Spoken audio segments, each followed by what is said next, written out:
morning, everyone, or good afternoon if you're here on the East Coast.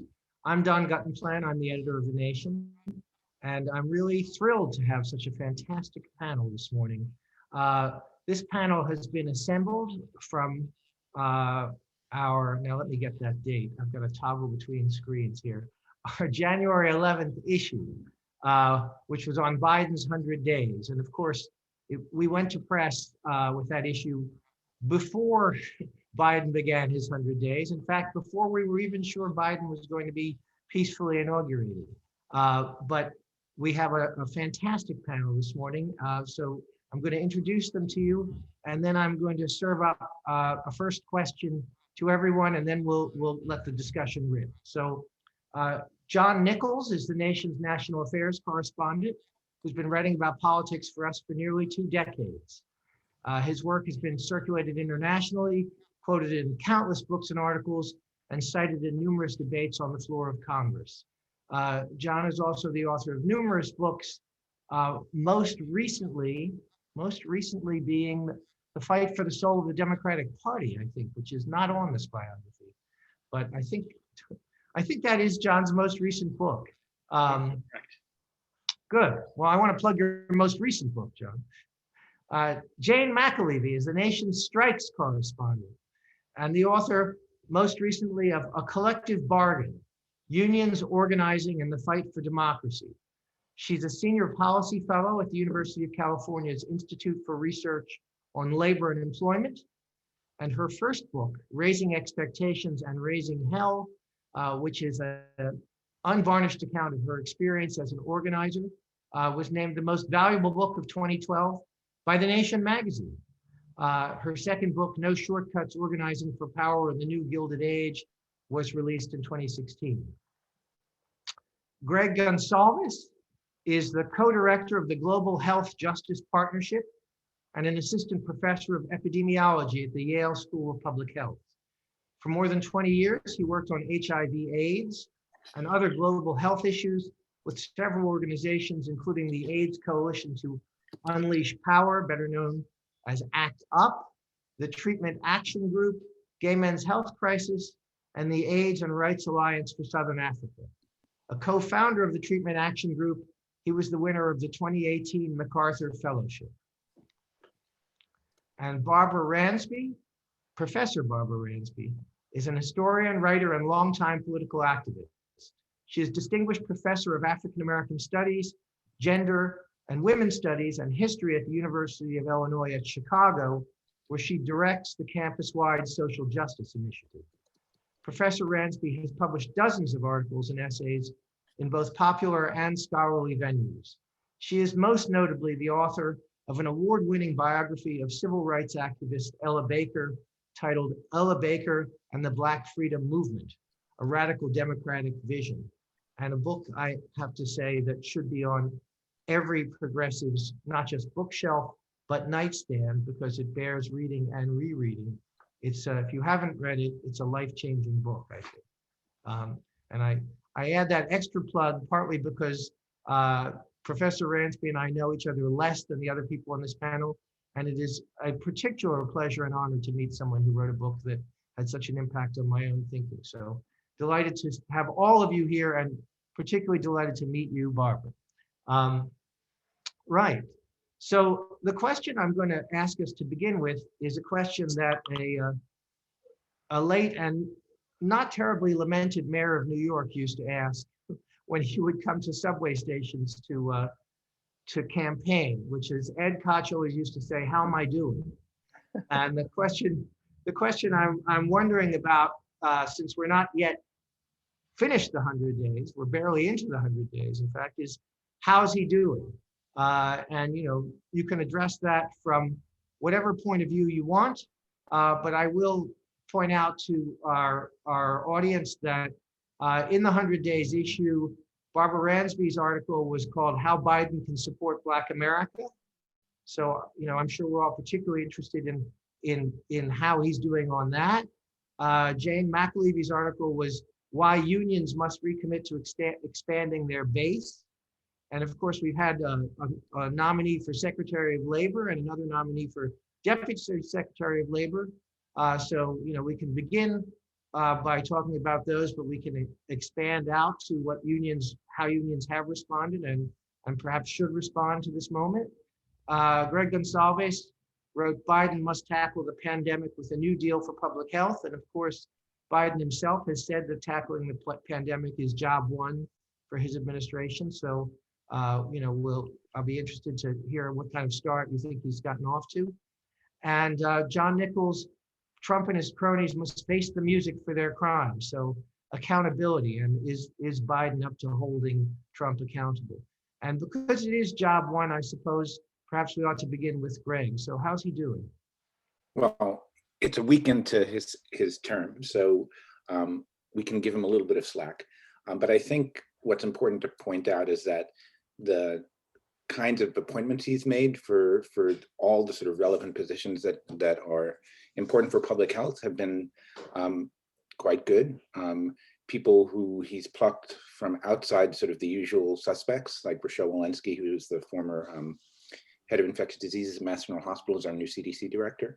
So there's been a whole, yes, lots of Obama holdovers have come back into the Biden administration, but he's appointed a really good group of people to shepherd the pandemic. The plan itself is good. The bill is more ambitious than we thought, the one that they were putting up, that's $1.9 trillion. My greatest fear is that he's going to trim that bill down because he has people like Joe Manchin and Angus King and other people who are part of the caucus on the Senate side who are going to push him to sort of temper his aspirations, which in this case, I think is a sort of dangerous move. Okay, so you think too soon to tell, but some good moves to begin with. And what about? I would echo that. I mean, did I interrupt you? No. Oh, okay. I was just about to ask you. So you. Yeah, no. I mean, I would echo that. I mean, my concern though is, there's been a lot of hype about the firsts, and that was my concern. The thing we have to be guarded against is we don't want cosmetic changes and compromises to dominate this. And so, the first Secretary of Defense, the first transgender person appointed, who's going to have Senate approval from Pennsylvania's Assistant Secretary of Health, and Janet Yellen breaking that glass. All of that is fine. We don't want an all-white male administration, clearly, but we really have to ask hard questions about what the substance of the policies are going to be. I'm happy to see the executive orders come through, but even on the question of prisons, stopping the contracts with private prisons, we are reminded that that is only 9% of the overwhelming prison population in this country. So we really just have to push him. I mean, I think, the danger is we sunk so low with Trump, and we were so Trump weary, and we were so desperate for anything and anybody but Trump. But I think this is a moment to really expect and push for bold changes.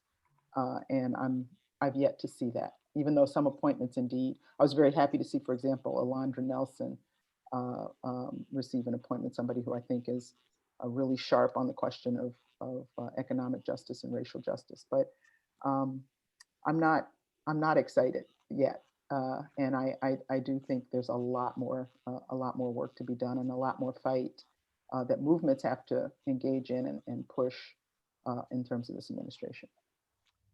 Jane, on the question of personnel as policy, what would you say about the appointments that labor cares about? There's, I think the first thing in terms of the broader worker rights agenda is who he's fired. That's actually the most exciting thing that's happened. He ousted Peter Robb, who, as I say in the article, is the most worker-hating general counsel at the National Labor Relations Board that I think we've ever had. And he didn't just fire Robb, he actually just kept going. And in the article, and believe me, I am not taking credit for this, but I actually said an example of bold action by Biden that would really matter to trade unions and to workers is if he was bold enough to fire Peter Robb on day one, because there was some, background debate about did he have the ability to fire him? And a bunch of us took the position he did have the ability to actually fire the general counsel of a quasi-independent agency. So the great news is he removed on day one a vicious worker-hating person at one of the agencies that's meant to protect and defend the right of workers to collective activity, to form unions. So that's really good news. On the labor secretary question, I actually think it's really interesting. The decision to go with Marty Walsh, I think there's like a lot of debate, but to skip a lot of it, I've been sort of encouraged and not discouraged. What I have wanted, I could list a number of people I would put there instead. But when you get down to who he was looking at and what the choices were, the truth is I think there's a pretty good argument for him appointing or nominating Marty Walsh, the former Boston mayor. Marty comes out of a progressive building trades tradition and actually helped build a progressive building and construction trades movement in the greater Boston area. And I had a chance to work with his successor in the building trades leadership in Boston when I was at the Harvard Trade Union program. And so have some sense of how their vision is one of the few where there's a really coherent building trades local that supports lots of different kinds of workers in lots of different struggles in a way that I think all of us dream that the labor movement would do, in particular, the building and construction trades. And why I think it matters is because if you're thinking strategically, we need to move a Green New Deal that takes race, gender, all sorts of stuff into account. I frankly think of the choices of the rumor mill that was going on for the moment that is being called for in this country with a massive rebuild, the need for a jobs program that happens to be a jobs program. I actually think it's a pretty strategic pick to take a guy who can relate to the building trades, who comes from that world, and who's very effective. And again, who comes out of a progressive building trades tradition. And then Julie Su, who's nominated now for the deputy position out of California, is totally terrific. Would we have wanted her in the top position? Yes, some of us wanted her in the top position. Of course. But then there were all these other people who were in the running. Anyway, without all the gossip, I would say so far the same thing. I would echo Barbara and Greg so far and say, really encouraging, but I'm not jumping for joy yet. And at a policy level, we'll see, right? But it actually is, there were early moves that were surprising. And the firing of the general counsel of the National Labor Relations Board is a very big deal. So now what we do next, of course, is up for grabs, but some good encouraging signs. Okay, thanks. John, are you jumping for joy over the over the Senate vote yesterday to, where only 5 Republicans said they were willing to vote even to consider impeachment? What are the prospects for holding Trump to account and his enablers? Well, first off, I'm not quite jumping for joy over yesterday, but I will say that on a nation call, a week into a new presidency, if everybody is saying that they're guardedly optimistic, or at least feeling relatively good about what's going on, that's a pretty strong start for a new president. And I would say that, echoing all of what people have said, and then kind of pivoting into the accountability issue. Look, this is a hard area, and there's a tremendous pressure on Biden to dial down accountability. It is his natural instinct. He is a man of Washington. He's been there forever. He arrived in the end of 1972. And so as a result, he knows a lot of the people in the Senate. That can be a strength at times in negotiations, but it can also be a real weakness because you tend to amplify unity themes and so-called healing themes without getting to the core accountability issue. I will say that I'm relatively optimistic as regards Biden on this because his inaugural address wasn't just a Lincoln-esque appeal to unity and better angels. He actually did talk about things that had to be done and had a little bit of heft, a little bit of depth there. I also like, obviously, that his executive orders have had some strengths to them, that they've been ambitious, and there've been a lot of them. As regards what's going on accountability, though, I'm deeply concerned. And I think that one of the big challenges is that the Republicans have decided clearly that they are not going to hold Donald Trump to account, nor, of course, are they going to hold members of Congress to account in the House or the Senate who aided and abetted Trump, and in fact, in many ways, encouraged the insurrection just as enthusiastically or more enthusiastically than he did. So there's a real problem there. And if Biden does not speak up more clearly, now he said a few good things yesterday about the need to, for this to go forward and stuff like that. But if he doesn't speak up clearly about the need for accountability, not merely on the insurrection, but also on a host of other issues, then the Republicans will game that. They will play that as a weakness, and it will haunt him. What he ought to do is borrow from Franklin Delano Roosevelt, who said what every president should say about his or her critics, and that is, I welcome their hatred. And Roosevelt knew that accountability and challenging those who were, in opposition to your agenda, but also those who had created the crisis, was a way to drive policy. And I do fear that Joe Biden may not know that as well as I hope he does. John, you invoked Franklin Roosevelt, which we love to do with the nation whenever we can. But one of the things that invocation reminded me is the extent to which Black Americans were asked to pay the price for the New Deal in the name of unity by being left out of it, and were asked to pay the price of national healing, not asked, made to pay the price of national healing in the name of unity when Reconstruction was abandoned. So, Barbara, I'm wondering about how all this unity talk sounds and what we have to look out for. What are the guardrails? What ought to be the danger points from all this unity talk?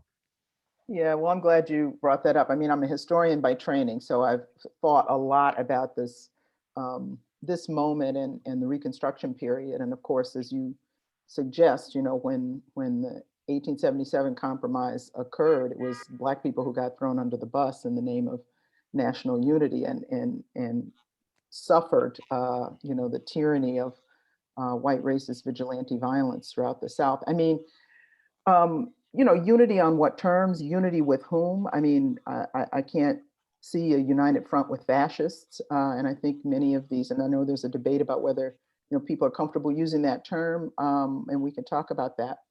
But I think this has to be an agenda based on principle, based on the kind of values that Dr. King talked about at the end of his life, that the Movement for Black Lives is advocating, that United We Dream is advocating, that Reverend Barber in the Poor People's Campaign is advocating. And of course, people make compromises and negotiate, but around fundamental principles, I think it's important that we hold to those. And the other thing I want to say is, of course, we can focus on Biden the man, Biden the new president, but Biden has been pushed from his 1994 position on the crime bill to where he is now by a movement that has been insistent and in the streets and so forth. So, the Movement for Black Lives has something called the Breathe Act, which is a kind of comprehensive agenda for not only confronting the issue of police violence, but also a myriad of problems, in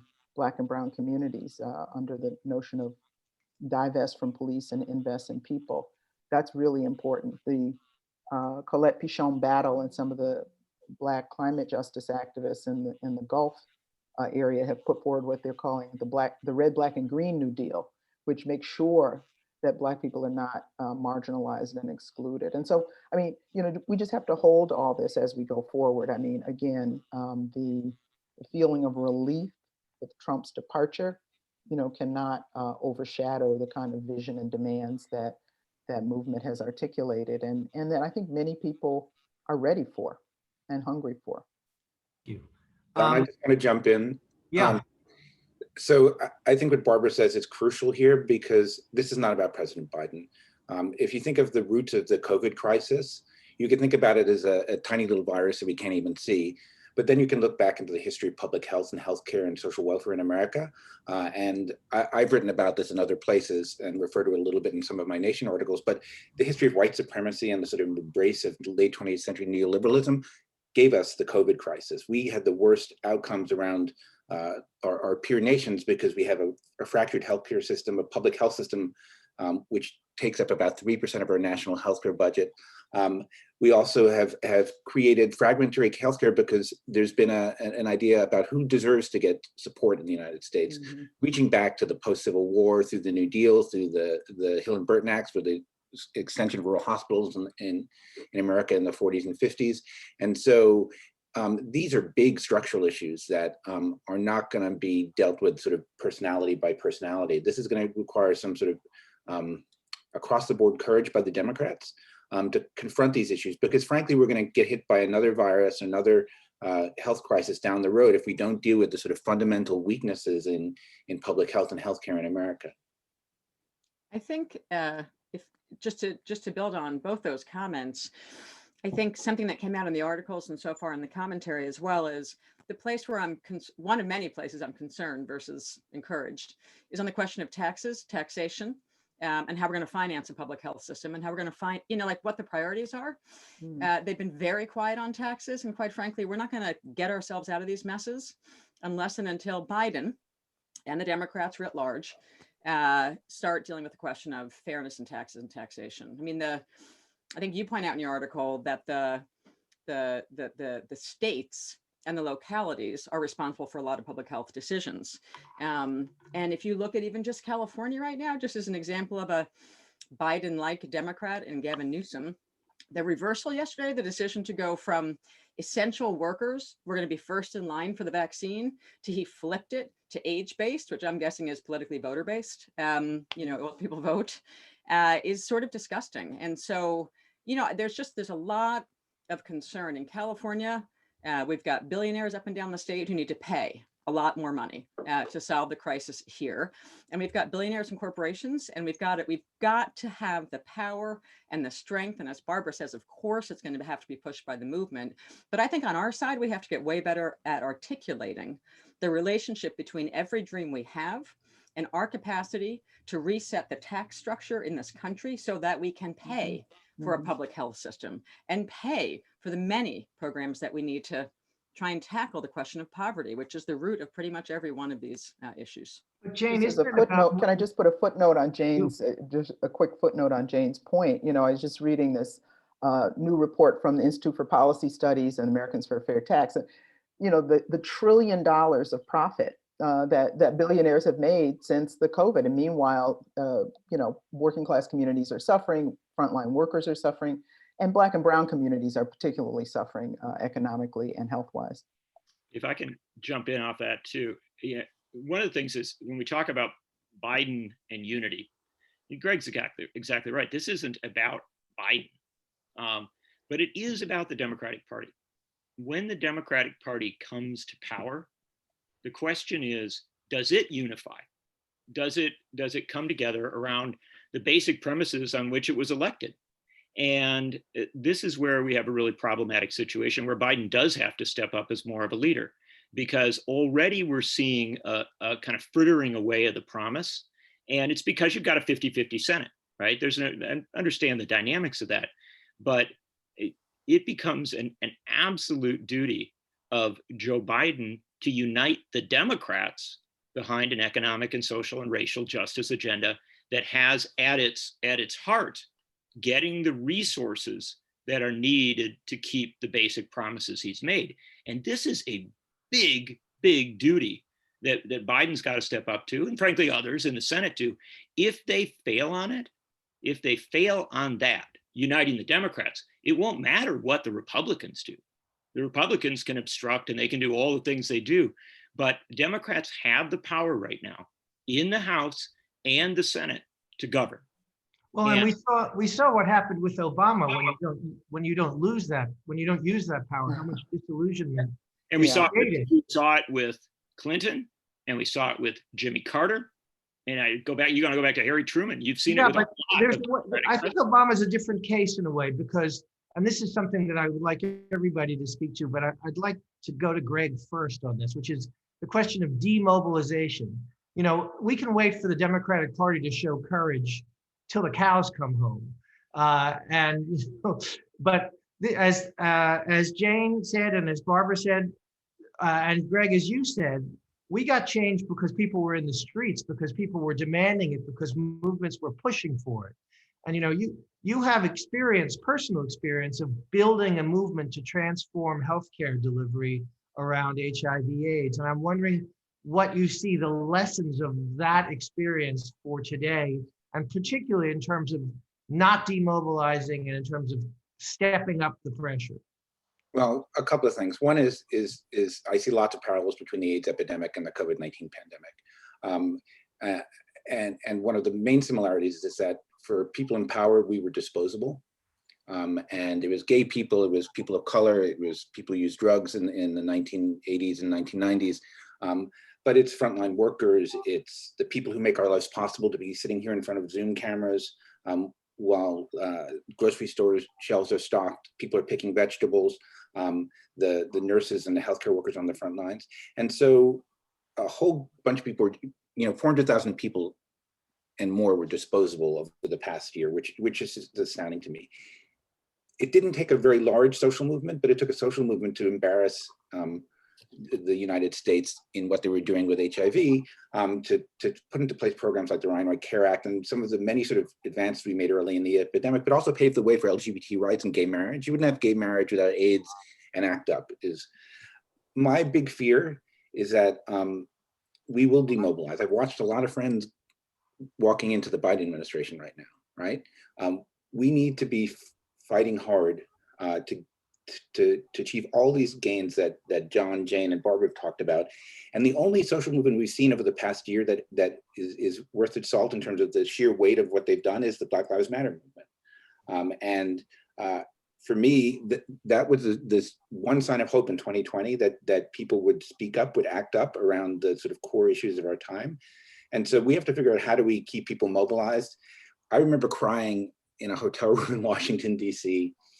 At an AIDS research meeting in the night of elections in 1992, but Bill Clinton had become president. A month and a half later, it was pretty clear what was going to happen with that presidency, and that lots of promises were made and lots of promises weren't kept. And so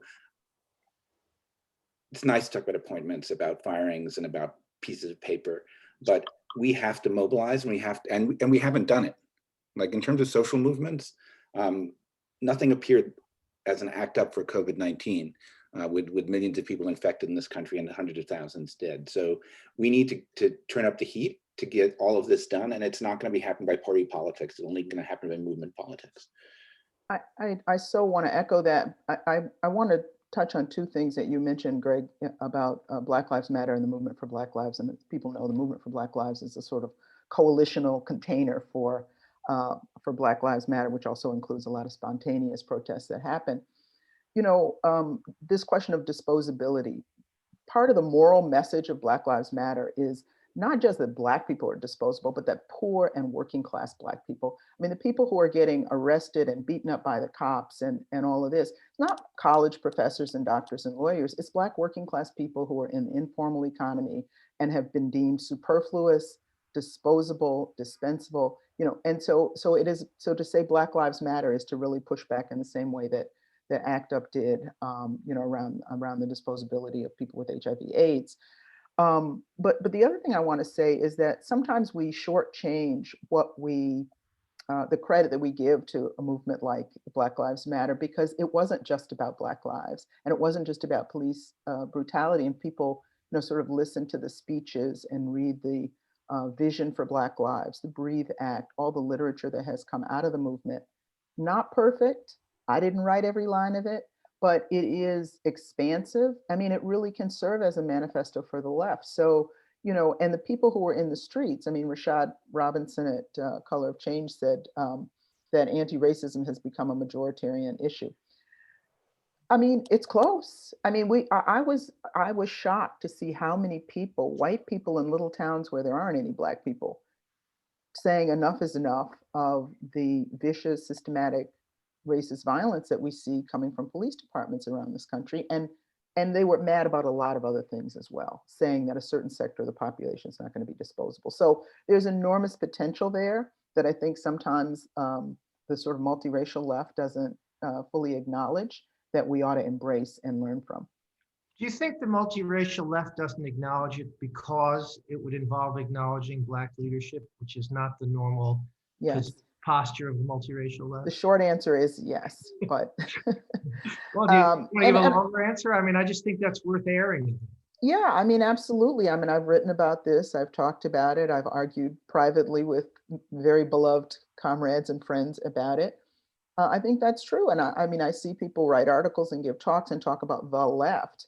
And they are not talking about the hundreds of people that I also love and argue with and struggle with and march with, you know, all the time. You know, people in a range of organizations, from the Dream Defenders in Florida that are anti-capitalist, anti-imperialist, and anti-racist and feminist, led by young Black people. You know, the Freedom Inc. in Wisconsin, Black Youth Project 100. I mean, they're all over the place. They are Black left leaders and thinkers and organizers, but we often don't acknowledge that and don't accept the centrality of those forces in the larger left movement. Well, and just a quick add on to that, Barbara. I mean, you're sitting in Chicago, where the Chicago Teachers Union is Yes, once again on the verge of potentially a strike, yes. which the media is going to have a field day with. You know, the endless messaging, sort of anti-teacher union, or teachers as the problem with this, with getting kids back to school, which is just absurd on its face, right? It's like most of these schools, you can't open the windows, there's no ventilation system, there's no running water, there's no soap. The idea, and that's a function of the austerity for the last 40 to 50 years. But the truth is, coming back to the point, the rebuilding of a vibrant, strong, strike-ready trade union movement, the kind we are desperate for again right now, started with women of color in the teachers movement, starting Karen in 2012 Lewis, in yeah. Chicago. Yeah, Karen Yeah, Lewis all the way, right? Stacey Davis Gates. But it's continued. It's Los Angeles. I mean, it's across the board. Like, where the future of the trade union movement is largely in sectors of the economy led by women and women of color. And that's where we've seen the rebuild and the upsurge in the last few years, which is incredibly exciting. And so watching you know, you got Rahm Emanuel, and this is where like the Democrats really just deserve, I don't know what, you know, I'll be polite here, but like where they really deserve some accountability. In John's words, as I say in my new book, you know, it's hard to even separate the response from the sort of the mainstream Democratic Party, the Biden wing of the party that's in power, from Republicans on a good day when it comes to attacking unions and teachers unions in particular. They hardly look different, and that's extraordinary. So it is where the leadership is coming from. It is really exciting, and I think I think they're often discounted as well in terms of where the upsurge is coming from. It's a lot of women of color in what I call the mission-driven professions right now, building a base from below that's challenging the national leadership. And it's brilliant, and it's urgent, and it's beautiful. So. And SEIU, you know, I mean, not at the very top, but at many levels, our SEIU locals here are led by Black women, very progressive forces here. So, Absolutely. yeah. Can I give a And- shout out, by the way, to if we're talking about people who have actually affected this administration, influenced this administration, I want to mention Rosanna Rodriguez Sanchez, the city council member in Chicago. My dear friend, I love her to death. A great activist on about 1,000 different issues, but she was the one who, I would argue to a greater extent than anyone else, when Rahm Emanuel's name surfaced as a potential member of the Biden administration, she wrote letters, she wrote petitions, she organized, she went on, she then got other people to do this. You don't think it was the Nation editorial that did it, John? I think the Nation editorial, which I wrote some of, quite a few of the articles on it, but I think the Nation caught up with Rosanna. And, yeah, right. And I think, in fact, I cited the first article that I wrote, and I want to emphasize this. Keeping Rahm Emanuel out of this administration was a huge, huge accomplishment, because he literally played a major role in wrecking 2 previous administrations by Democrats. Mm-hmm. And this gets to the one quick point I want to make, and that is, if you look historically at Democratic administrations that actually achieve things, they go big and do what needs to be done, they are always made better by pressure from activism. You know, the New Deal wasn't, to the extent that it was good, it wasn't good because of Franklin Roosevelt or Democrats in Congress. It was good because they had to do it, because A. Philip Randolph was out there pushing them to do it. Lyndon Johnson, the accomplishments he made, those did not happen because Lyndon Johnson was the greatest thing since sliced bread. They happened because he came to the presidency in an incredibly turbulent moment where there were great demands. And where he failed, by the way, was when he didn't listen to the movements on the Vietnam War. And so my point is that Biden and the Democrats need to understand in this moment that they are tremendously benefited by pressure from the left.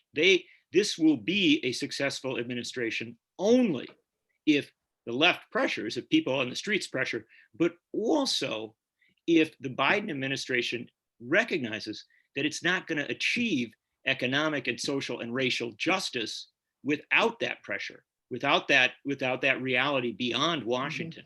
It's a very big deal, and I think Democrats are very resistant to this. You put your finger on a kind of a paradox, because everybody on this panel agrees that Democratic administrations don't do anything unless they're pushed. Republican administrations don't either, or sometimes they move in the wrong direction without being pushed. But Democratic administrations need to be pushed. And, you know, Jane, you talked about the 40 years of disinvestment and how education is paying the price for that. You know, Barbara, you talked about the importance of the pressure that's being put now in terms of racial justice, police accountability, changing our budgetary priorities, not just at the national level and the city but the city and state level. But Greg, I'm coming back to you because you said we don't have an act up for COVID-19. COVID-19 is the issue that is on the top of everybody's agenda right now. And without a national infrastructure to dispense vaccines and to track and trace, you know, how are we supposed to get on top of it? And how is Biden going to build a national infrastructure? He said he wants one, but there's no movement pushing for one. And there are powerful interests pushing against one. So what is the state of play on that? And what can we do as progressives to help push for the truly national infrastructure we need, whether it's vaccine production, distribution, tracking and tracing? So there's been a conversation happening starting last summer around public health job corps, basically to deal with COVID, but to deal with everything that was before COVID that led to COVID. And this is not the 100,000 sort of contact tracers or vaccinators Biden talks about. We're talking about 1 million or more people out in communities. And the people who've been talking about it are a broad coalition: SEIU, Color of Change, Partners in Health in Boston, groups like Center for Popular Democracy. So I think there is a group of progressive organizations working together around bits and pieces of that. Connie Rosler, who used to be at Center for Popular Democracy, now has a group called Social and Economic Justice Leaders. And she's been trying to frame questions for the entire movement around a set of common goals. We need to do that. We need to get together in a coalition to push for a whole bunch of issues. And I just want to, Barbara's point about the centrality of the Black Lives Matter movement, the movement for Black Lives, is important. I mean, when you look at the documents from the movement, it's about investing in our communities as much as it is about ending police violence. And investing in our communities is all about what we're talking about, from the grassroots up, because we're going to be still vulnerable to COVID and whatever comes next unless we build back our communities from the ground up. And I do think there's progressive energy about it, but I think we have to sort of take a deep breath and realize it's nice to not have Trump for a week, but there's a lot of work to do. Well, it's pretty much time to take questions from our audience. So that doesn't mean we should stop cross-talking with one another. I encourage you to jump in, but I'm going to throw out one question, which we all spent a lot of time thinking about in the fall, and then I haven't heard much talk about, which is the Supreme Court and what the Democrats' approach should be, what progressives' approach should be, you know, in terms of packing the court, restructuring the court. What do we do about the fact that Amy Coney Barrett is there? We can't do anything. But, you know, is the Supreme Court going to, in the end, be a roadblock to the kind of broad change we all need, we all agree we need? Who wants to jump on that first? I'll take a shot at it up front. The conversation around the Supreme Court in the fall was rooted in an assumption that Democrats would win 8, 9, 10 Senate races. that they would start out with clear control of the House and clear control of the Senate.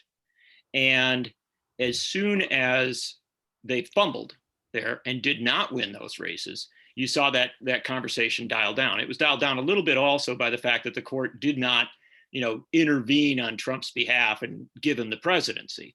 And so you had a couple of things that sort of delinked the conversation, but it remains an incredibly vital one. And I think the best way to address the Supreme Court at this point is for Democrats to recognize, for progressives to recognize, way beyond the Democratic Party, that every time you try to do progressive change in this country, right, that you try to go big, especially on economic issues, you've got challenges with the court.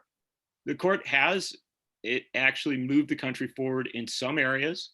And, you saw in the 50s and 60s some very good rulings, even some into the 90s. But the problem is the court is going to be a challenge. And so while I think it's vital to talk about, all the challenges to the court, packing it, expanding it, doing all the things that need to be done, I call it not packing, but court reform. But while it's vital to do that, that's going to be deeply challenging in this moment. And so in a sense, what people have to do is focus on court appointments, make sure that Demand Justice and other people are successful in those areas of getting good court appointments, but we'll also focus on strategies that are about building great big movements on behalf of change, because that makes the Congress move, and you pass laws, you do things, and then the court, which is a supremely political body, when it recognizes that there are great movements for change, it tends, doesn't always, but tends to, kind of evolve itself. And Gregg, I think, can speak to that. Everybody on this panel can speak to that. But the simple reality is, watch how the court itself has evolved on marriage equality and a host of other issues. The reality is, the court is a political institution. It is not going to be changed by the Senate or by Joe Biden in the short term, but it can be changed by these same mass movements we're talking about, and building up those numbers that then cause the court to recognize that the country has moved.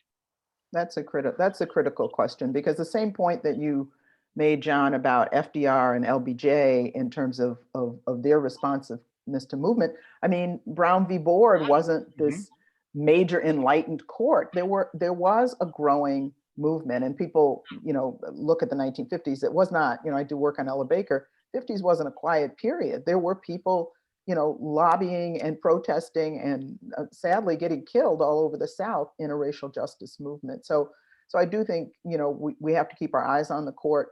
But sometimes, a lot of my work with younger activists too, I say, where is the locus of power? That sometimes we get so fixated. And I think this was a problem with Obama, and he comes from Chicago. He lived around the corner from where I am right now, and there was great hope and expectation, maybe naively, that this single individual was going to do so much. And that's not actually the locus of power. It's the movements that we build, and that danger of demobilizing, the danger of sort of, okay, we got our guy in there or our woman in there.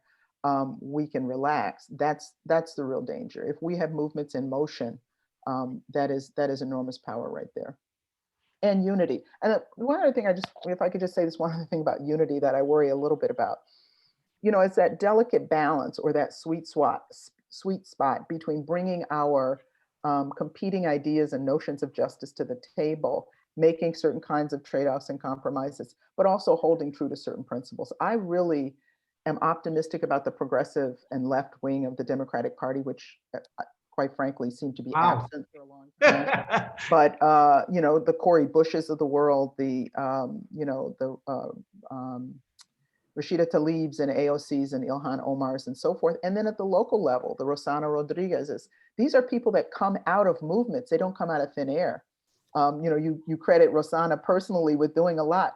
She is, she's our beloved community member, and she has the strength and is buoyed, by a very, very strong movement here in Chicago. So all about building the movement. Are there also, I just want to throw in another question, and then I'll shut up. But in terms of changing the structures of politics, one of our attendees asks, for example, DC statehood. Are there things that can be done realistically that will actually change the shape of the playing field in a way that we can't move on the court, as John points out, but there are other things maybe that can be done. Jane, go ahead. I'm sorry I interrupted you. No, I mean, although I was sort of reverting backwards for a minute, but on the question of the courts, and I was about to get to the point that Barbara made about power, right? The central question here is a power structure analysis of the country. And so I agree with everyone's comments on this so far. I will say that with the court, one thing that for a very long time, one of the places where, one of the things that the Republicans understand very well, and I think it's reflected in the court, sadly, is there may be wiggle room, on gay marriage, which I appreciate 30 years earlier would seem impossible. There may be wiggle room on certain things where we can push the court. One place where it's been incredibly hard to push is on central questions of power and trade unions and the ability of the right to strike and a whole series of issues that are in fact capable of really leading to a shift in structural power. The court has been on a steady attack, not just on workers' sort of rights writ large, not just on workers, but if they have had a singular laser focus for the last decade plus, it has been on dismembering the capacity of workers to collectively act in a way that is protected, under the law. And so I think it's going to take, frankly, a lot of illegal strikes. I think we should be prepared for the court to take some pretty radically bad action when it comes to labor law and move quickly. There's a series of cases that they've been setting up one after another, and it's pretty ugly. So I think for a long time, I've been trying to say to people, we have to get ready for more illegal strikes. We have to get ready to challenge sophisticatedly, with a real power analysis attached to it. But the place that I worried a lot about right now is what the court is going to do next around collective bargaining. Essentially, I think they want to take Wisconsin national, and the legal framework they've been setting up may well do that, by which I mean actually challenging the right of workers to even engage in collective bargaining. That's a serious threat. So being ready to, knowing it and being ready to go after it and challenge it is something that we have to take much more seriously. Getting strike ready and massive strikes in key markets in this country is a form of serious power, structural power. So I think it's going to take that as we look at the court and the challenges that were faced by this kind of Supreme Court. So the I question, just jump in on, just to say quickly in answer to your question, the DC statehood bill is being introduced today in the Senate. I've been disappointed in Biden I was disappointed in him for not talking about it more during the campaign and on assuming the presidency. DC statehood is not about DC. DC statehood is a basic small d equity issue. And the fact that the Democratic Party hasn't made this, kind of job one in every administration is really problematic. They need to do this. Now it's politically beneficial, right? 2 more senators, et cetera, et cetera. But if you want to see the reality of the problem with not having DC be a state, look at what happened on January 6th. Exactly. On January 6th, DC was ready to act, at least the mayor and others, but they did not have the power to do so. And this is something we ought to be talking about a lot more. I'll get off my soapbox, but I think DC statehood ought to be at the top of the Democratic agenda whenever Democrats come to power. And they ought to just keep pushing it, and they ought to push it bluntly and say that, look, you are talking about a majority minority community, and it's disenfranchised as no other capital district in any country in the world. I mean, this should be a moral struggle and a political struggle. John, you surprised me. Thank you for coming back to that question on DC statehood, which, by the way, was from Virginia Johnson. The question on the Supreme Court was from Cindy. We don't have your last name, but thank you for those questions. But I was sure, John, that the Jane's mention of Wisconsin. Oh yeah. Well, I'm sure you want to speak to that too. So I will only say that Jane is right.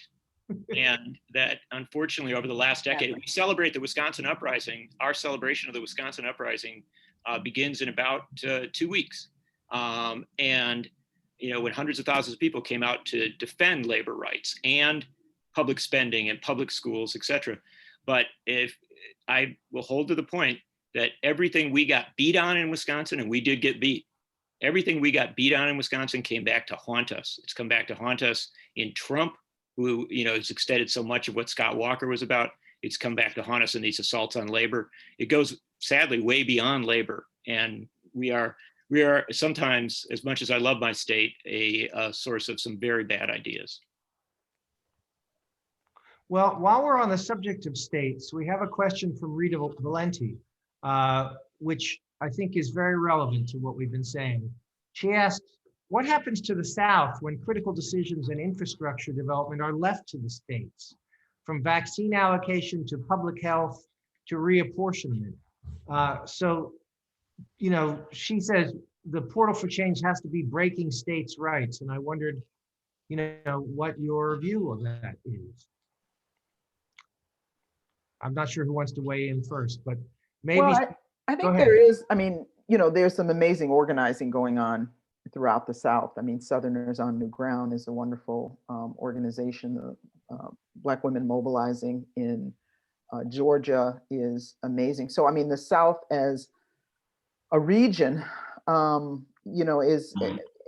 a sort of residual marginalization. I think a lot of it is racist and not wanting to reconcile with that racist history, but also not wanting to reconcile with the growing grassroots Black and Brown-led movements in the South. So, I look to the South for leadership. Project South, which is a wonderful organization in Atlanta, has championed anti-racist work and labor organizing and so forth. This is, really has inspired a lot of us to pay more attention to the South. I don't frame that in terms of abandoning, sort of states' rights.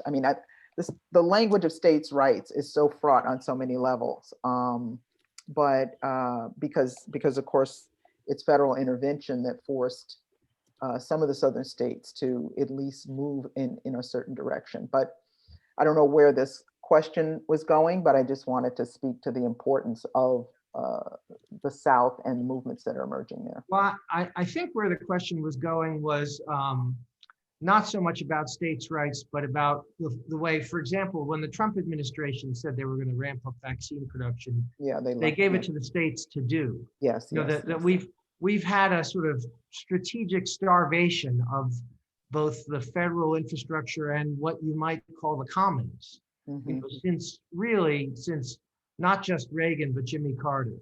There's been a massive disinvestment in the commons in this country.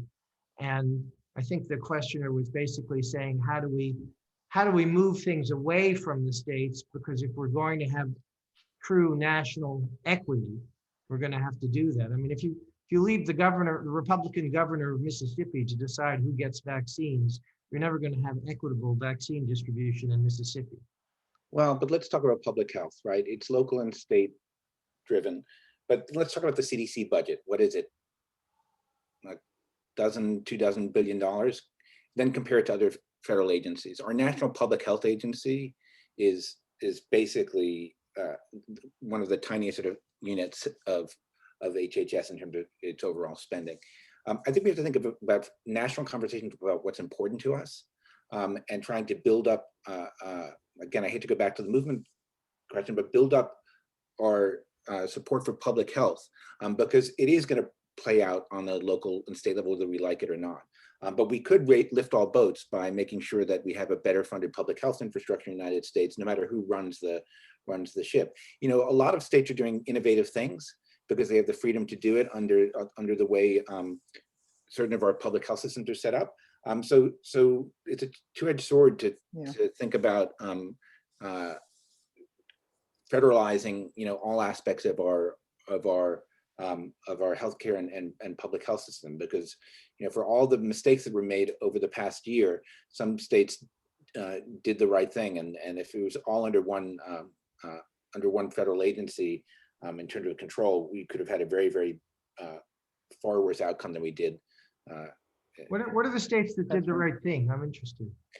Look, I think there's states that tried, like Maryland, New York to a certain extent, Massachusetts, Connecticut, even Ohio in the early days.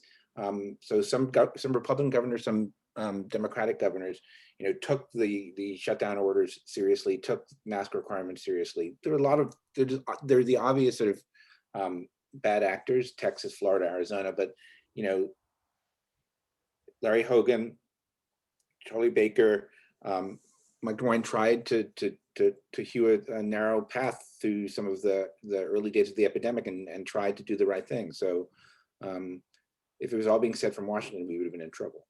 Let me highlight one thing coming off this, and that is that in the $1.9 trillion relief bill that is currently being considered by Congress, very slowly and already being frittered away, at the heart of that is funding for state and local governments. And this is such a critical thing. I was a passionate backer. I am a passionate backer of the $2,000 checks, right? I think they're a big deal. I want people to get them, and probably written more articles about it than almost anybody else. But we have all failed to talk enough about how critical it is to get funding to state and local governments. They literally have been the front line in this fight, and they've been dramatically, they've spent themselves down to nothing. They are going broke, and they're in a really bad situation. And if we don't get that funding, right? If we don't get that funding out there very fast, you are going to see everything Gregg's talking about undermined, right? The ability of states to do the job will decline. And local public health departments and local hospitals, local healthcare, this is critical to this whole fight. And I hit myself as well as anybody else. We have not done enough about, how critical that is. And now we run the risk in these negotiations in Congress where they may start to de-link parts of the $1.9 trillion relief bill and say, well, we can pass this. This is easy to pass, or we can pass that, the popular things. And if we allow that to happen and we don't get that funding for state and local governments through, in a way, we're setting ourselves back rather than moving forward.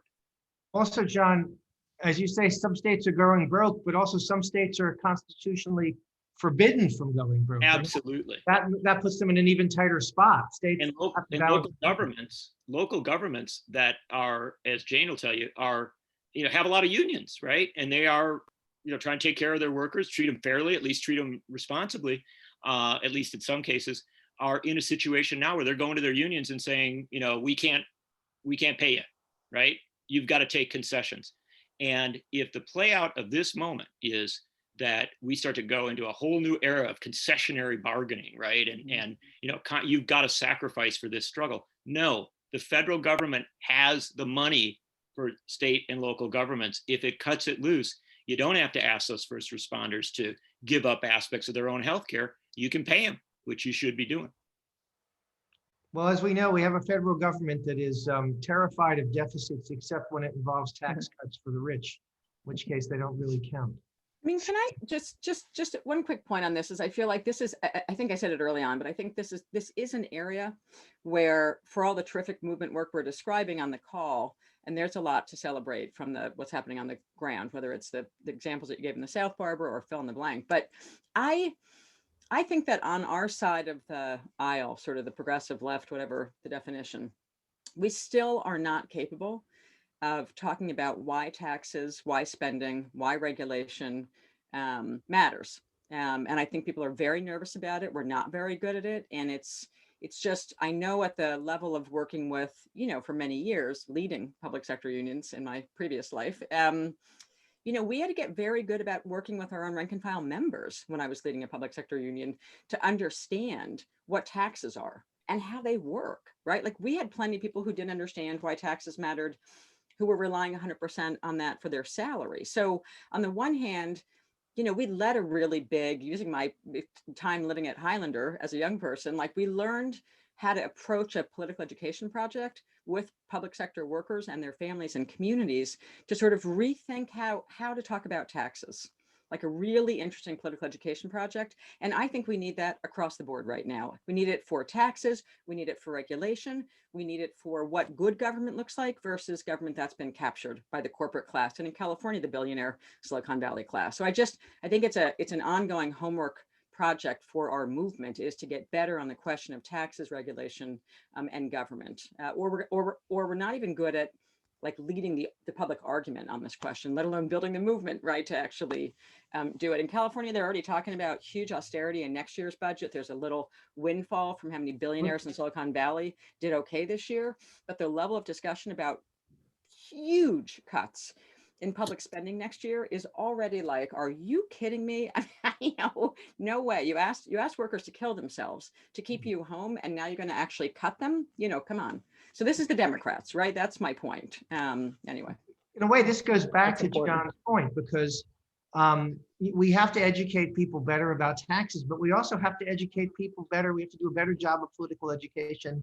And I say this as the person here who runs a magazine, about the economy and about the deficit, and Absolutely. about economics, because it's only the federal government that can print money or can siphon money or can channel money from the Pentagon, as John says in the comments and as several of our commenters have said, to adequately fund the state and local governments, which are barred by law in many cases from running deficits.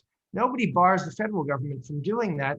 And this is an emergency, at least on a parallel with the emergencies of the 1930s and the 1940s, where there were massive federal deficits, which over time were paid off, but which were used to defeat fascism and which were used to get people through the Depression. So the other thing to mention here is that I think it's more fundamental than this. I think it's the idea that the state is a positive actor in our lives. Remember when Ronald Reagan said the 9 most scary words in the English language are, "I'm here from the federal government, I'm here to help." The reason we want to defund state and local governments is because then you see right in front of you that your city can't do for you, your state can't do for you. If we fail against COVID, you're going to see a whole other sort of retreat from the positive force of the state in our lives. So if we're going to talk about taxes, we got to talk about what the role of government is in our lives, and and this is a fundamental. I graduated high school when Reagan was elected. I remember the sort of assault on the state as being as a force for good. And if we can't sort of get people to understand that in the middle of a pandemic, I don't know when we can do that.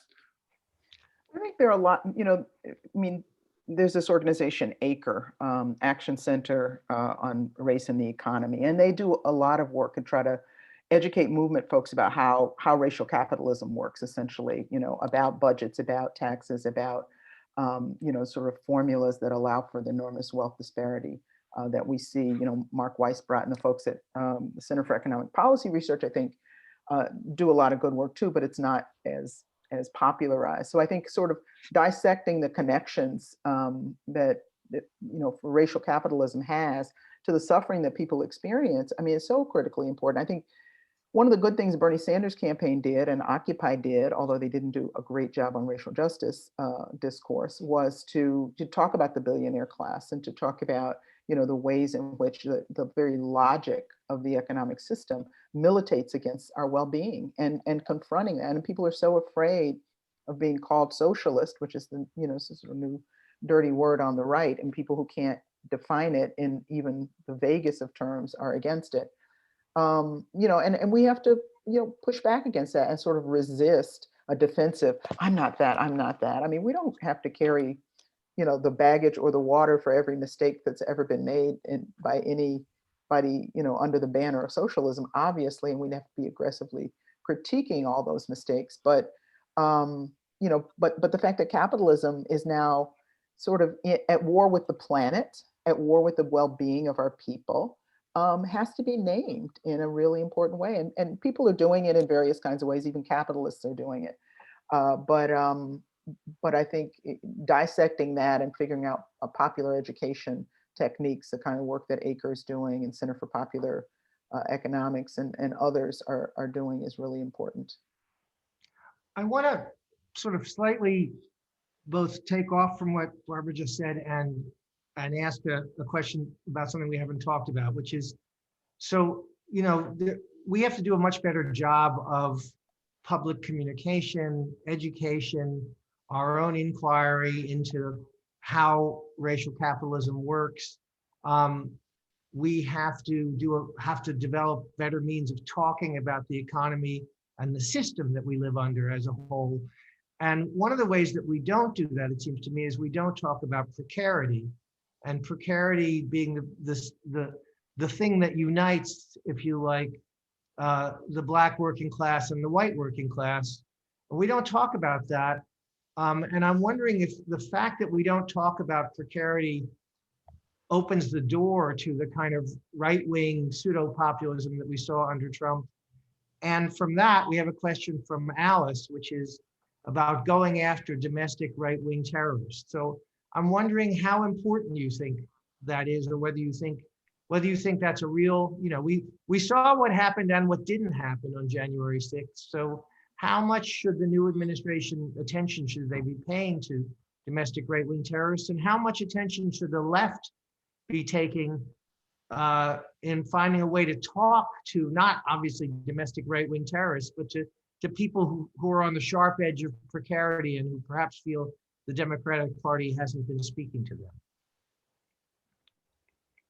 I'll grab a So bit of much this to say. up front. Yeah, I'll grab a bit up front, and then I know wiser heads will prevail.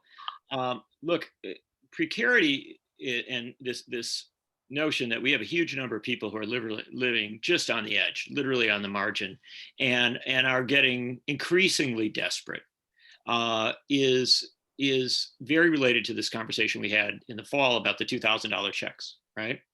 And the only reason I bring that up is that we are so messed up in this regard as a country. We are so dysfunctional on understanding how many Americans literally live on the margins, that cannot get by, that it took a pandemic to get us to start to have a question about a little bit of a discussion about universal basic income, along with Andrew Yang's presidential campaign. And even there, Joe Biden's proposal is, well, we're going to fill in. The Congress gave you 600. We'll fill in another 1,400 for one payment. That is so radically insufficient to the crisis. And I just want to highlight that Ro Khanna and Tim Ryan have a bill to do $2,000 payments every month until the crisis is passed. And that's the kind of stuff we should be talking about. I really, we could talk about precarity and people who live on the margins. That is the truth, and that is the reality. But we have to talk about, what do we do in an immediate sense to try and respond to it? We need a social welfare state in this country. We desperately need a social welfare state in this country, but we also need a sense of urgency that gets money to people right now. And the fact of the matter is, overwhelmingly, the Democratic Party is insufficient in this regard. They don't rise to the level of understanding that this isn't a one-time payment thing. This is a month-by-month, year-by-year reality that needs to be addressed. And now they're talking about means testing, even the $1,400 check. Exactly. Only if you make under this amount, give out the damn checks. I mean, it's a one-time, they'd rather create this sort of Rube Goldberg system that's going to put all these barriers in front of people to get access to this money, and it's a one-time deal that'll evaporate with tomorrow's groceries.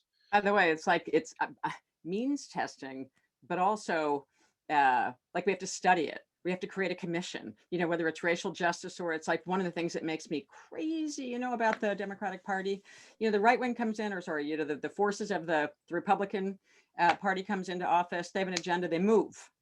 Democrats come in and like create commissions and studies and look at it. And the truth is, we don't need a study on the $2,000 checks. We don't need a study on a lot of these questions. We actually need to move.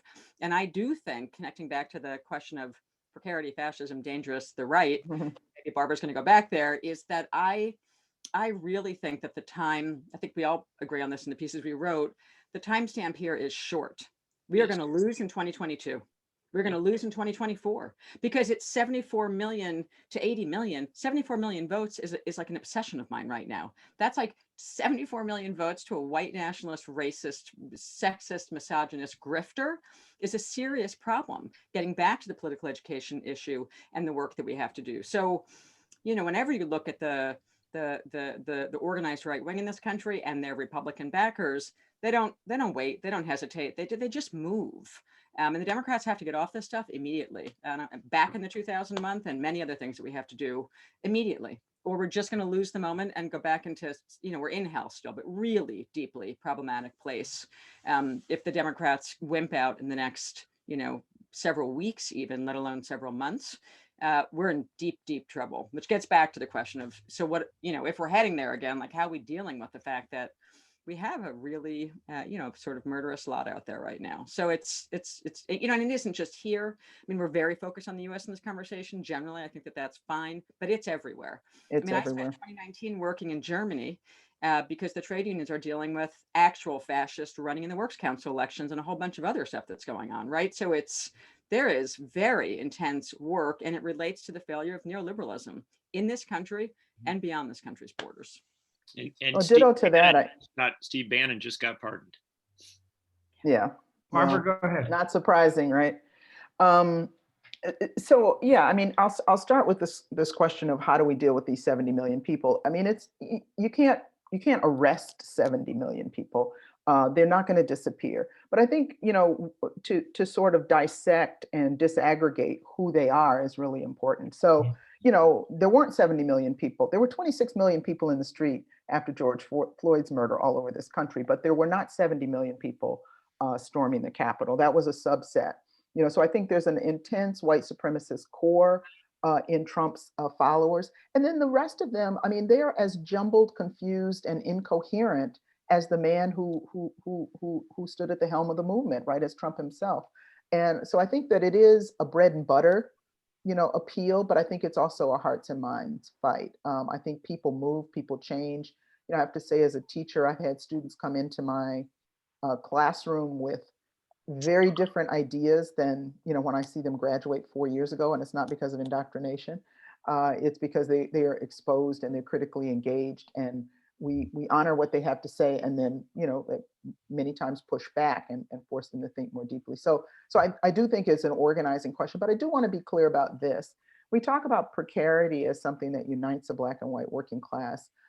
It does, but we still have to acknowledge that racial divide there. So the people who have been forced out of the economy, right, into the sort of hustling economy that this organization I support here, Equity and Transformation, organized, people in the informal economy, have been forced into the prison system and rendered second-class citizens in many places, pushed out of public housing, ability to vote in many states. And we know about the big fight in Florida, ability to vote taken away, and so forth. So there are degrees of precarity complicated by the persistence of white supremacy. But back to the question of capitalism too. I mean, part of that precarity is how the economy has evolved. I mean, 21st century capitalism with both financial capital and its rise, right, and the rise of sort of robotization and no industries that have absorbed those workers. My dad worked in the auto industry in Detroit, and there are many robots on those assembly lines now, right? So where did those jobs go? So I think all of these are questions that are central. Naming the problem, naming the degrees of precarity, confronting the racism in the white working class is also part of the task that sometimes people don't want to talk about. I mean, people can be living a precarious existence, have millionaire and billionaires' feet on their neck, and still hating Black people and hating brown people because that's how racism works. So a lot of work to do on so many levels. Well, a lot of work to do on so many levels is where I'm gonna throw you all one last question because we're almost out of time, but we do have a lot of work to do on many levels.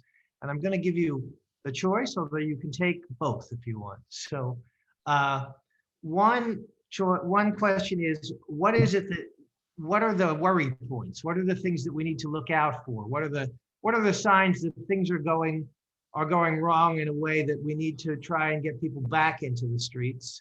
And the second question is, if there is this possibility of a coalition for real progressive change now, what are the signs that you see that it may be coming together? What are the hopeful signs? So hopeful signs, warning signs. I'm going to start with you, John, and then I'm going to go to Greg, then I'm going to go to Jane, then I'm going to give Barbara the last word. So John, you go first. Do my best. The hopeful sign is that Biden seems to recognize that he had to start fast, and the executive orders are good.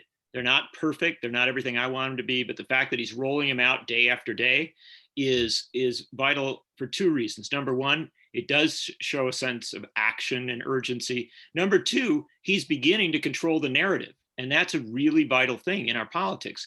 If we were still talking, and we are still more than we should, about Donald Trump, then that really undermines Biden's ability to speak to the country and move things along. So I like that there does seem to be some sense of a need to move quickly.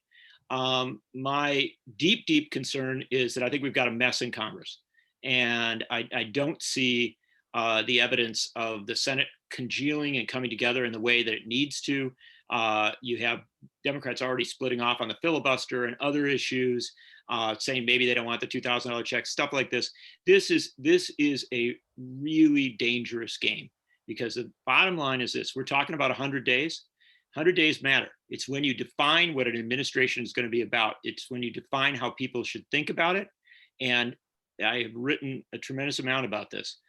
Every time a Democratic administration is seen as off focus, incoherent, not delivering, not making government work, that administration suffers overwhelming setbacks in the midterm elections. And people have to think really, really hard about what it would be like to have Joe Biden governing with a clearly Republican-controlled House and Senate. That's a disastrous situation in which Biden would compromise toward the quote unquote middle. And so we've got a real duty in these 100 days to pressure this administration to go bold for its own good.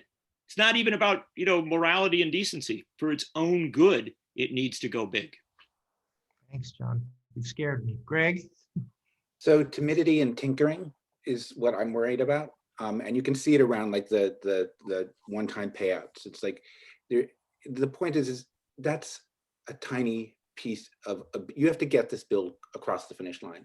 And I don't know what you have to say to Joe Manchin or Angus King or any of the sort of other members of the caucus who sort of were going to veer off to vote with the Republicans. We cannot fail this moment. I think everybody's talked about what the promise here is. There are movements on the ground locally and at state level that are doing tremendous organizing work. So it's already there, and we need to sort of build it into a cohesive national movement so we can shape federal policy as well as state and local policy. They need to go big or go home, or they're going to get sent home in 2020, 2022. Thank you. Jane? Yeah, well, co-sign on all that's been said so far about this. So there's a lot to worry about. So I want to focus on what I think we can be doing and what they need to do. They need to, one of the things that we didn't come at all today is the question of sort of the gig economy and the really bad ballot initiative that passed in California that's moving out nationally. An example of something that needs to happen in the next 90, whatever countdown wise days, is the Biden people to be willing to break with, this can be hard, there's a lot of pressure, break with the Silicon Valley elite. They're sort of like the Wall Street elite, and there's a Silicon Valley elite now. They mix in certain places. But the fundamental idea that a worker is a worker is a worker has to be codified immediately in this administration. If you go to work, whether it's under a platform economy or whatever it is, Biden has a lot of ability to move on, and I talk about this in the article, there's a lot of ability to move on some things that will structurally position us in the first 100 days, that will structurally position us to have the motivation of the grassroots forces that we're all describing in this discussion today to actually go out and win the elections and win them bigger in 2022. And for me, that's the most important work is what are the things that have to happen right now to give structural advantage to the progressive forces to win in 2022. There's a long laundry list. All four of us wrote about them. And that's what's got to happen immediately, or we're going to go down in 2022. And then we're going to be right back where we started, and it's going to be brutal. So we need support for the base. I think I'll just close by saying there's been this like ridiculous debate in this country for a while, whether it's from the philanthropic, a lot of different inside the leadership of the trade union movement, which of course I write about a lot, about, is organizing too slow? Let me just say, we didn't just win, Georgia because organizing takes too long. Like we didn't just invent the ability to win that election from the election day, till January 6th. It was because really serious grassroots organizing has been going on for a while. It's out there. Everyone has to embrace it, and we have to do way more of it and put direct organizing with really good political education back at the center of the work of the progressive movement in this country, and not treat it as a sideshow that we call up for election time. Okay, thanks. Barbara, you get Well, the last amen, word. amen, sister. Yeah, I mean, I'm a worrier. So when you say, what are you worried about? You know, it's hard to, I mean, I'm worried about a lot of things. I mean, again, when we started the conversation, I'm worried about a sort of neoliberal backlash. I'm worried about a few hopeful executive orders followed by a kind of sober neoliberal set of compromises. I'm worried about a backlash against the left and against protesters and demonstrations. I'm worried that we will be told, look, you know, you got some concessions, quiet down, you're being divisive. So I'm worried about all those things. I'm worried about immigration and the continued, you know, ICE prisons that people are in, as well as the prisons that Black and brown people are in all the time. I guess the hopeful signs, and many of us have said this, and I'm glad that movement building was a theme of this conversation, is you know, the fear of demobilization. But I do see a lot of young people developing an inside out strategy, right? Not being naive about electoral politics, but not being, you know, not romanticizing it either, and knowing that movement organizing has to go on. And we haven't talked about a lot about LGBTQ organizing, but many of the young people that I write about in the book on Movement for Black Lives are young Black and brown queer organizers, and they are uncompromising, they are savvy and sharp, and they make me hopeful.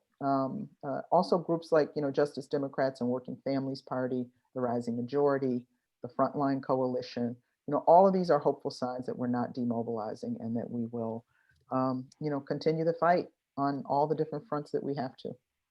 Thank you so much.